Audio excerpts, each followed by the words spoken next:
My granddaughter hasn't spoken a single word to my niece in 3 weeks. Not at dinner, not in the hallway, not even when my niece tries to ruffle her hair the way she always used to.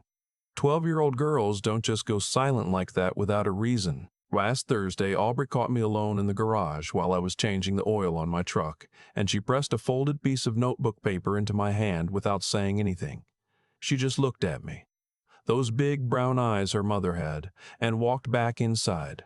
I unfolded it, standing there with grease on my fingers. "Grandpa Gil, please look in the cedar chest in the basement, the one behind the water heater. Don't let Aunt Deanna see you. I'm scared and I don't know who else to tell." My hands were shaking before I finished reading it. But I'm getting ahead of myself. Let me go back to where this really started, because none of it makes sense without knowing what kind of man I was before all of this and what I lost. My wife Helen passed in September. Pancreatic cancer diagnosed in July, gone by Labor Day weekend. 7 weeks from diagnosis to funeral. That's how fast it moves, and there is no gentler way to say it. We've been married 41 years. We built a life in Dayton, Ohio, raised 2 kids in the house on Elm Fort Drive, planted the maple tree in the backyard ourselves the spring after we moved in, watched it grow taller than the roofline. Helen was the kind of woman who remembered every neighbor's birthday and kept a calendar on the fridge just for that purpose. When she died, the house went so quiet it felt like a physical thing pressing down on the walls. Our son Patrick lives in Columbus, about an hour and a half away. He's got a good job in logistics, steady and reliable, which is exactly how I'd describe Patrick as a person. Our daughter Wendy moved to Portland, Oregon 6 years ago when she got remarried. Good woman, good marriage. She flew in for the funeral and stayed 2 weeks, but she had a job and stepkids and a life that needed tending to. I understood. Then there was Aubrey. Aubrey is Wendy's daughter from her first marriage, and for reasons that don't need a lot of explaining here, she'd been living with Helen and me since she was 9. Her biological father is not in the picture. Her mother loves her fiercely, but the distance and the blended family situation made it easier. Aubrey's words, not mine, for her to stay in Dayton, where she knew her school, her friends, her routines. Helen and I became her people. And when Helen died, Aubrey and I sat at the kitchen table together the night after the funeral and cried until we ran out of tears. We were both trying to figure out how to keep going without the woman who held everything together. That's when my niece Deanna came back into the picture. Deanna is the daughter of my late brother Carl. Carl died of a heart attack 8 years ago, and Deanna and I had stayed loosely in touch since then. Birthday texts, occasional holiday calls. She was 34, single, working as a freelance graphic designer somewhere in the Charlotte area. 3 weeks after Helen's funeral, she called me out of the blue. "Uncle Gil, I've been thinking about you constantly. How are you holding up?" I told her the truth. I wasn't holding up very well. "I want to come help," she said. "I work remotely. I don't need to be anywhere. You've got that big house and you've got Aubrey to think about, and you shouldn't be doing this alone." I said I appreciated it, but I was fine. She called again 4 days later, and again 3 days after that. The 4th time she called, she mentioned, just in passing, very casual, that her lease in Charlotte was ending anyway, that the timing almost felt like a sign. I said yes. I shouldn't have, but I did. Deanna arrived in October with 2 carloads of belongings and what I can only describe as an agenda, though I didn't recognize it as that at the time. She cooked, she cleaned, she drove Aubrey to school in the mornings and picked her up in the afternoons. She organized Helen's pantry and took over the grocery shopping and generally made herself indispensable within about 2 weeks. I was grieving and exhausted, and I let it happen because it was easier than fighting it. But things shifted, slowly and then all at once. It started with small comments. "Gil, have you thought about whether this house is really practical for just the 2 of you long term? And that yard is a lot of upkeep for a man your age, and my personal favorite, I worry about you being responsible for a child when you're still processing so much grief. I'm 67. I am not elderly. I managed a manufacturing plant for 22 years. I coached Little League. I am perfectly capable of taking care of a 12-year-old girl and maintaining a yard." But then I started forgetting things. Not big things at first. I'd walk into a room and lose my train of thought. I'd forget whether I'd taken my blood pressure medication. I'd have whole conversations that I couldn't recall clearly the next day. Deanna noticed, or rather, she made sure everyone noticed. "Uncle Gil, you already told me that story this morning," she'd say at dinner in front of Aubrey. "Are you sleeping okay? You seem scattered lately." She'd shake her head with this expression of gentle, performative concern that made my skin crawl in a way I couldn't quite articulate. She started handling my mail. "You've been so overwhelmed, I just thought I'd help sort through things." She started coming with me to doctor's appointments, sitting in the waiting room, and then asking the front desk staff questions about my situation when I wasn't listening. She started bringing me a glass of water every night before bed with what she called a vitamin supplement, because she'd read somewhere that older adults were often deficient. I took it. Every night for about 6 weeks, I took whatever she put in front of me, because she was family, and because Helen had just died, and because I was not operating at full capacity. Aubrey watched all of this. I noticed, looking back, that she had gone from a chatty kid who told me everything to a kid who spoke in short sentences and kept her eyes on Deanna every time Deanna was in the room. I thought it was grief.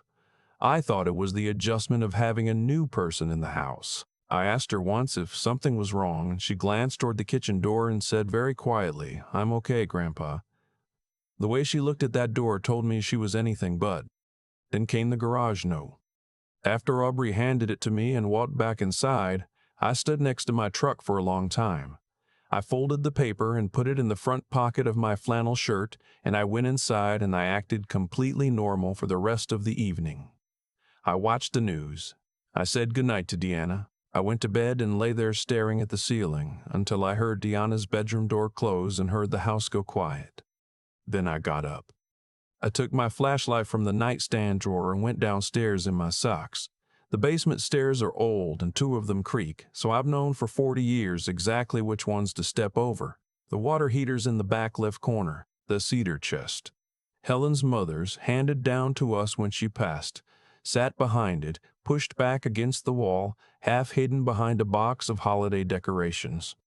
I hadn't opened that chest in years. Helen used it for keepsakes. Extra quilts on top, and underneath those, baby pictures, old letters, things like that. I knelt down and lifted the lid. The quilts were there. I moved them aside. But underneath, where the letters and photographs should have been, there was a manila folder. Then another. Then a small accordion file, the kind you get at an office supply store, secured with an elastic band. I opened the first folder. Bank statements. My bank statements, from an account I did not recognize, a joint checking account in my name and Deanna's name, opened 6 weeks after Helen's funeral. The balance was over $38,000, fed by regular transfers from my primary checking account. $2,000 here, $1,500 there, steady and unremarkable looking if you didn't know to look for them. I sat back on my heels. The concrete floor was cold through my socks. I opened the second folder. A durable power of attorney document signed with what looked like my signature, giving Deanna authority over my finances and medical decisions in the event I was deemed incapacitated. I had not signed this. I had a real power of attorney on file with my attorney Ted Ferris, one that Helen and I drew up together, naming Patrick and Wendy as co-agents, period. Not Deanna. Deanna wasn't even mentioned in any of our legal documents. The accordion file was worse. There was a draft petition for guardianship, a legal filing to have me declared incompetent to manage my own affairs.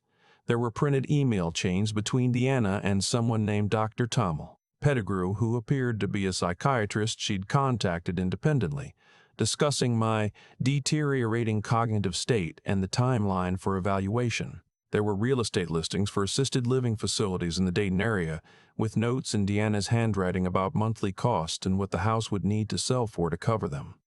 And at the very bottom of the accordion file, a small Ziploc bag. Inside it were pills, several different kinds. I know what my blood pressure medication looks like. I've been taking it for 9 years. These weren't those. I pulled out my reading glasses and angled my flashlight. One bottle was labeled with a name I didn't recognize. I took out my phone and searched it right there on the basement floor. A benzodiazepine. High dose. The kind that causes confusion, memory impairment, disorientation. The kind that, in an older adult, can very convincingly mimic early cognitive decline. The vitamin supplement Deanna brought me every night. I stayed on my knees on that cold floor for a long time. The kind of long time where you're not really thinking in words yet, where your mind is just trying to absorb the shape of what it's looking at. My own niece, Carl's daughter, family. A noise behind me. My heart nearly came through my chest. It was Aubrey, standing at the bottom of the stairs in her pajamas, her dark hair loose, her feet bare on the concrete. She looked at me. Then she looked at the open chest and the folders spread around me on the floor. "You found it," she whispered. I got to my feet. My knees ached. "Come here," I said quietly. She crossed the basement and stood beside me, looking down at everything laid out under the flashlight beam. "How did you know about this?" I asked. She wrapped her arms around herself. "About a week ago, I couldn't sleep and I came down to get water and I saw her coming up from the basement. She didn't see me, but she had that file thing under her arm and she looked—" Aubrey paused. "She looked like somebody who was doing something they knew was wrong. You know that look." I did know that look. The next day when she went to pick up groceries, I came down and looked around. Found the chest. I didn't open it at first because I thought maybe I was wrong. Maybe it was nothing. She looked up at me. "But then you kept forgetting things, Grandpa. And you don't forget things. You never have." I put my hand on the back of her head. She leaned against my arm. "She talks on the phone sometimes when she thinks I'm asleep," Aubrey said. "I've heard her say your name and incompetent and timeline and stuff about the house. I didn't know exactly what it meant, but I knew it wasn't good." We stood there in the basement, the two of us, and I made myself think clearly. No panic. No reaction that Deanna could see. We needed to be smart. "Put everything back exactly the way it was," I said. "Can you do that? Every folder, the quilts, all of it." Aubrey nodded. "Tomorrow morning, act normal. Can you do that too?" She nodded again, more slowly. "Will you be okay, Grandpa?" "I'm going to be fine," I said. "I promise you that." We repacked the chest together, replacing each folder carefully, settling the quilts back on top. I photographed every document first, methodically, with my phone camera. Then we crept back upstairs, avoiding the creaky stairs by muscle memory. The next morning, Deanna brought me my glass of water and the supplement with breakfast, same as always. "Thank you," I said. I waited until she left the kitchen. Then I poured it down the drain. I called Ted Ferris from my truck, parked 2 streets over from the house, engine running. "Gil." He knew from my voice that something was wrong before I said a word. "What's going on?" I told him everything and texted him the photographs while we talked. The line was quiet for a long moment after I finished. "The power of attorney is fraudulent," he said. "I have your actual document in my files. This one is a forgery. Gil, what she's done. The transfers, the forgery, the drugging, that's fraud, that's theft. And depending on what the drugs were doing to you, we're potentially looking at criminal charges that go well beyond that." "Can she actually get guardianship?" "Not without a proper evaluation by independent physicians and a court hearing. But if she's been building a paper trail and cultivating outside doctors, she may be planning to push this through on forged documents and hope no one looks closely. Banks and medical facilities sometimes take power of attorney paperwork at face value." He paused. "You need to do 2 things today. See your doctor, get blood work, get a cognitive evaluation, get it on record, and then you need to go to the police." I drove straight from that phone call to my doctor's office. My doctor of 16 years, a steady man named Dr. Callahan who has delivered bad news to me more than once and always done it straight. I showed him the bag of pills. I told him what I believed had been happening. He listened without interrupting, which is one of the things I've always valued about him. "A benzodiazepine at that dose, taken nightly by someone your age, would absolutely produce the symptoms you're describing," he said. confusion, short-term memory disruption, disorientation. They would look to a casual observer or even a non-specialist physician very much like early dementia. He set the bag down on his desk. Gil, I want to draw blood right now and run a full panel. I also want to do a cognitive evaluation, the full assessment. If you're clear, and I believe you will be, we'll have documentation. The cognitive assessment took about 90 minutes. Memory sequences, pattern recognition, verbal reasoning, problem-solving exercises. I've always been good at puzzles. Helen used to say I thought too much in straight lines, but that day, thinking in straight lines was exactly what I needed. Dr. Callahan came back into the room afterward and sat across from me. Your cognitive function is normal, more than normal. You're in the upper range for your age group. There is no evidence of dementia or organic cognitive decline. Whatever confusion you've been experiencing has an external cause, and I think we both know what that is. He wrote up a formal assessment. The blood work will take a couple of days, but I'll flag it urgent. My clinical opinion, documented today, is that you are fully competent to manage your own affairs.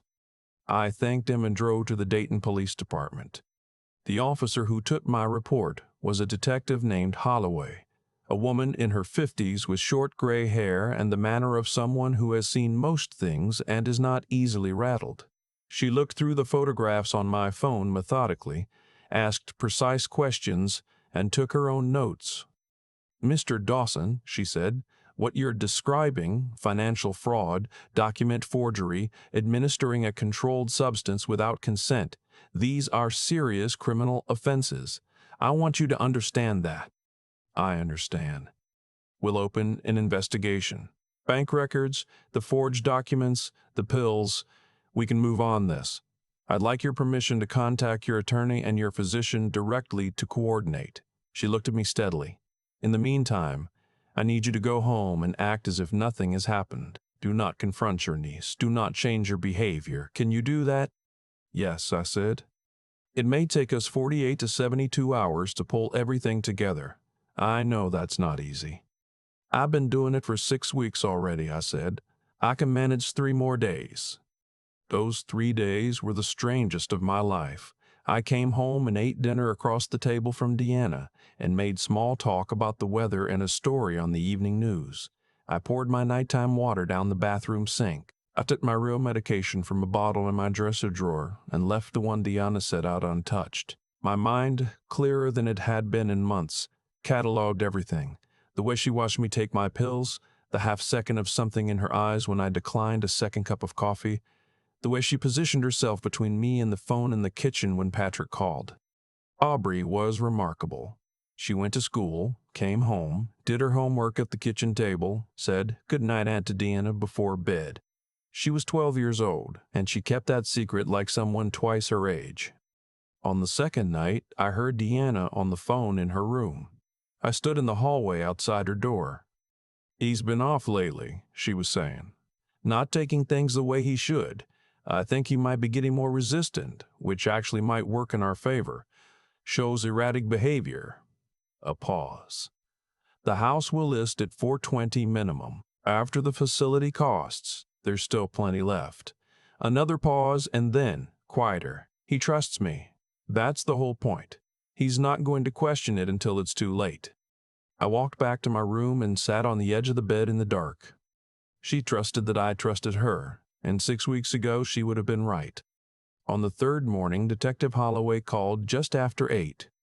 Mr. Dawson, we've confirmed the fraudulent transfers, the forged notarization on the power of attorney, and we've spoken with Dr. Callahan. We have everything we need. I'd like you and your granddaughter to be away from the house by 10 o'clock this morning. We'll execute the warrant at 10:30. I called Patrick while Deanna was in the shower. I told him everything in about 4 minutes flat. The silence on his end lasted long enough that I had to say his name. Dad. His voice was shaken. Dad, I had no idea. I know you didn't. I should have been paying closer attention. I should have been... Pat, I need you to drive to Dayton. Can you do that? I'm already getting my keys. I packed a bag for myself and one for Aubrey. We slipped out while the shower was still running. I loaded both bags into the truck and backed out of the driveway of the house I'd lived in for 33 years, and I drove away without looking back in the mirror. We were having breakfast at a diner on the other side of town when Detective Holloway called again. "She's been taken into custody, Mr. Dawson. The warrant has been executed. We found the Cedar chest, recovered all original documents. Your niece is being charged with financial fraud, forgery, and unlawful administration of a controlled substance. The DA is reviewing additional charges." I set my phone face down on the table. Aubrey was watching me over her orange juice. "Is it over?" she asked. "It's over," I said. She put her elbows on the table and pressed her face into her hands and started to cry. Not the quiet, controlled tears of a child trying to hold it together. The real kind, the kind you cry when something you've been carrying alone finally gets put down. I reached across and kept my hand on her shoulder until she was done. The months that followed were complicated the way these things always are. Deanna's attorney tried several angles. She claimed I had given verbal consent to the account. She claimed the documents were a misunderstanding, preliminary drafts that were never meant to be filed. She claimed she'd been acting out of genuine concern for my welfare. The forensic accountant, the notary records, the pill bottles, and Dr. Callahan's formal report disagreed with her on all of those points. She pled guilty to 3 counts: fraud, forgery, and criminal administration of a controlled substance, and was sentenced to 5 years. Her attorney got her minimum security. I have my own feelings about that, which I'll keep to myself. Patrick drove up from Columbus and spent 2 weeks with Aubrey and me. He helped me change the locks, update my estate documents with Ted Ferris, set up account monitoring with my bank, and generally do all the practical things that needed doing. He also sat at my kitchen table one evening with his hands wrapped around a coffee mug and said, "I'm sorry I wasn't here, Dad. I'm sorry I didn't notice sooner." "You trusted that she was who she said she was," I said. "So did I, for longer than I should have." "That's not the same as what she did." "No," I agreed, "it's not." Wendy flew in from Portland and spent a week. She and Aubrey spent most of it in the backyard, talking. I don't know exactly what was said. I didn't ask. Whatever it was, Aubrey came back inside the last evening looking lighter than she had since Helen died. As for Aubrey herself, she's 13 now. Still living on Elmfort Drive, still going to the same school, still winning arguments with me about which radio station we listen to on the way to her soccer games. She wants to be an attorney someday. I am not going to stand in the way of that. I've thought a lot about what to take from all of this, what the lesson is supposed to be. I'm not someone who naturally reaches for lessons. But here's what I know now that I didn't know a year ago. Being in grief makes you vulnerable in ways you don't fully understand while it's happening. You're already off balance. You're already questioning your own judgment and your own perceptions. A person who wants to exploit that vulnerability will find it extraordinarily easy to do, especially if they've positioned themselves as someone who loves you. If something feels wrong, even if you can't articulate exactly why, it probably is. I knew something was off about my forgetfulness. I knew something was off about the way Aubrey went silent.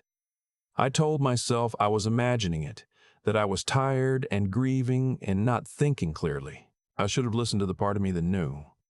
Document your affairs before you're in crisis. Know where your legal paperwork is. Know who has authority to act on your behalf. Tell your doctor yourself, directly, what medications you're taking and what you're not. Don't let anyone manage that information for you. And if a child is trying to tell you something, if a 12-year-old presses a folded piece of paper into your hand with fear in her eyes, stop what you're doing and pay attention. Children who are paying that close attention are usually right about what they're seeing. I tend Helen's garden now. She'd planted black-eyed Susans along the back fence 2 summers before she died, and I wasn't sure they'd come back this spring, but they did. Aubrey helped me put new mulch down around them in April. We planted a row of lavender along the side of the garage because Helen always said she wanted lavender and never got around to it. The house is quieter than it was when Helen was alive. That's a quiet I'm still learning to live inside of, but it's mine. It belongs to me and to the girl who was brave enough to hand me that note, and to the memory of the woman who made this place what it is. Nobody is taking it. I keep coming back to that note. A folded piece of notebook paper pressed into my hand by a 12-year-old who had been carrying something alone that no child should have to carry alone. Aubrey saw what I couldn't see, or maybe more honestly, what I wasn't letting myself see, and she made a choice to act on it anyway. That kind of courage doesn't come from nowhere. It comes from knowing, somewhere deep down, that doing the right thing matters even when you're scared, especially when you're scared. What Deanna did was a straightforward chain of cause and effect, even if it took me a while to trace the links clearly. She saw a grieving man in a big house with assets worth taking, and she calculated that grief plus disorientation plus misplaced trust would add up to opportunity. And she was almost right. The grief was real. The disorientation she manufactured. The trust I gave her freely because she was Carl's daughter, and because Helen had just died, and because I was not thinking straight enough to question it. Every single thing she set in motion eventually came back around and landed on her. The false account, the forged documents, the pills. She built her case so carefully, and every piece of it became evidence against her. That's not poetic justice. That's just how it works. The choices you make don't disappear, they accumulate. I think about what it took to get through those 3 days after I found the cedar chest. Sitting across the dinner table from Deanna, making small talk, pouring water down the sink when she wasn't looking, sleeping or trying to sleep while knowing what I knew.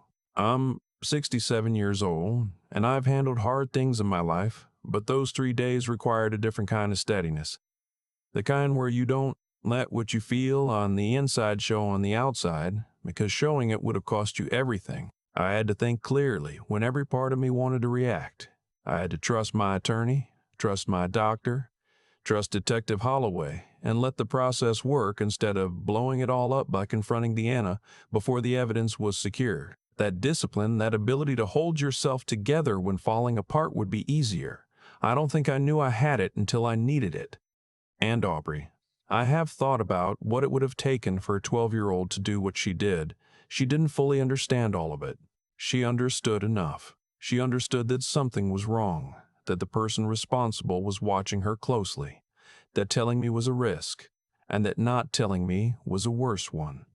She made the harder choice. She wrote it down on notebook paper in careful handwriting, and she found a moment when no one was watching and she put it in my hand. That's not a small thing.